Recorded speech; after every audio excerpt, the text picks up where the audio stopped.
Here we have the 1/60th scale Destroid Tomahawk from Yamato. Front of the box, side of the box, back of the box, other side, inlay, and the actual Destroid itself. The Destroid comes with very few pre-applied decals and there's lots of customization allowed through a sticker sheet. Let's have a quick look at the Tomahawk as it comes out of the box. No decals are applied, as I already mentioned.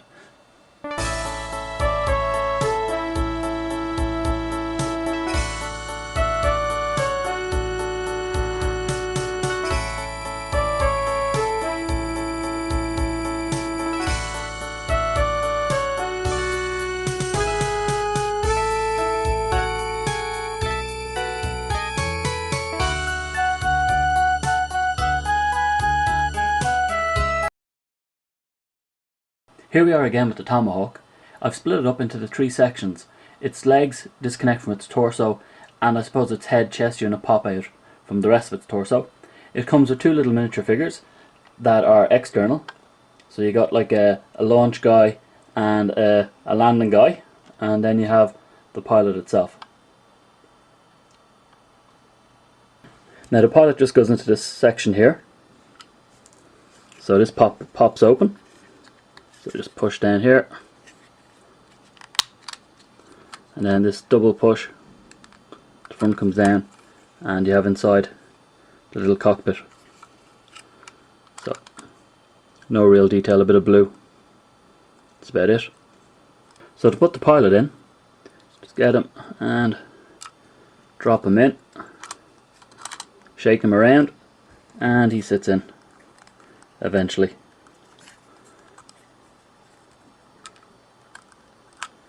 And you close it up, give it a snap, and it's back together.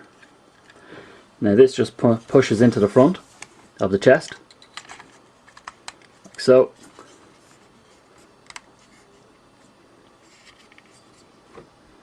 I suppose the easy thing to do is show you this while I have it disassembled.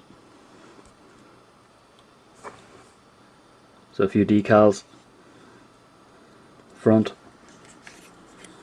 more to the side, the back of it. That's most of the features. Now underneath you have a little tab in that line up. This guy goes in sideways, and you just give it a push down and you twist it around and it locks in, and you have your Destroid. Let's look at the articulation of the Destroid, starting at the bottom. So you have the feet. They're on a metal hinge joint or ball joint, so you can see the metal. It's a bit of both, so allows for great movement and flexibility. Now the heels are independently movable. You then have the front of the foot, which again also is independent, so there's great flexibility, plus it moves around and it has some lateral movement. Now it spins a tiny bit, but not much, side to side. Now the knee itself has a bend in it. It's pretty stiff in my one, so there's almost 90 degrees, probably about 78%. The other interesting thing is the leg moves out at the hip, and then there's a little ball joint here as well, which is very stiff in mine, and it lays you forward and back, but again it's stiff, and there's the actual hip area gets in the way of its articulation, but it does move around. And again it's the same for the other leg. Now at the hip, or the waist, you have a little bit of forward and back. Mine's a little loose, but not too loose. Twists. Again, this is used as the way you take it off, so you twist it and it just pops off again. So you just have to be careful. Now on the shoulders, you have up and down here, up and down here. Plus, there's a little part in the shoulder that moves up and down. The arm itself spins just above the elbow, and then the elbow itself moves back and forwards. This comes off as well if I pull it. Little stiff, but it comes off. Little nub. Brushes back on. And that's the main articulation of the unit. So all in all, it's quite posable. Now obviously these guys open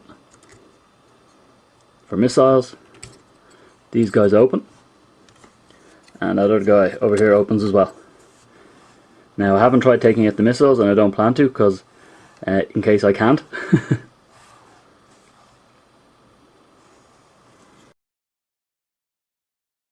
So here's a size comparison.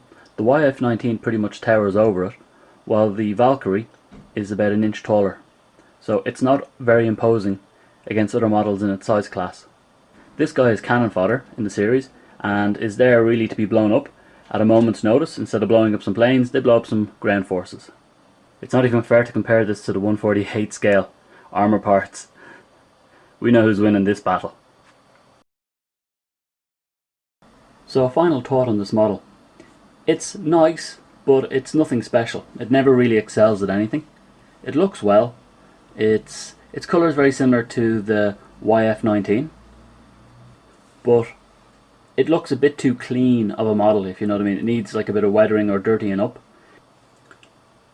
It's a nice addition to a collection if you already have a couple of Valkyries and other pieces of Macross memorabilia, but I wouldn't recommend this as something you'd get early on in your collection unless you really like the Destroids. Now, as Destroids go, it's very nice. It's not my favourite Destroid, but I have to wait for the monster, but I look forward to getting it. This guy's just pretty much a big action figure, so it's very nice. It's quite posable. The gun arms are a bit unwieldy, so it can be kind of difficult to get a good action pose. It's a nice model without ever excelling. Some of the features and the details are nice. Again, there's a fair bit of decaling, which I'm becoming more accustomed to. The one issue with it being a 160 it is, if you have 148s, they tower above it. Even the YF-19 is pretty much a lot taller than it, and in a fight the YF-19 looks a tiny bit more imposing. To place it next to a 148 scale armoured parts pretty much makes the piece look minuscule, but it is a nice piece. In a collection of other 160ths, it can hold its own. It looks more imposing as being a short little stocky guy with loads of missiles, which is what we want. That's Macross. Now my model has a couple of little issues, but not the end of the world. So you can see a little bit of white there, same thing over here where you can see the seams. But all in all, it is a nice model. Now I wouldn't recommend it. This is another one of those guys you kind of need to want it because it's a sub character in the show. It's kind of there to be blown up. So if you like something that's there to be blown up, this is your man. So this was me with another review saying, "Sláinte."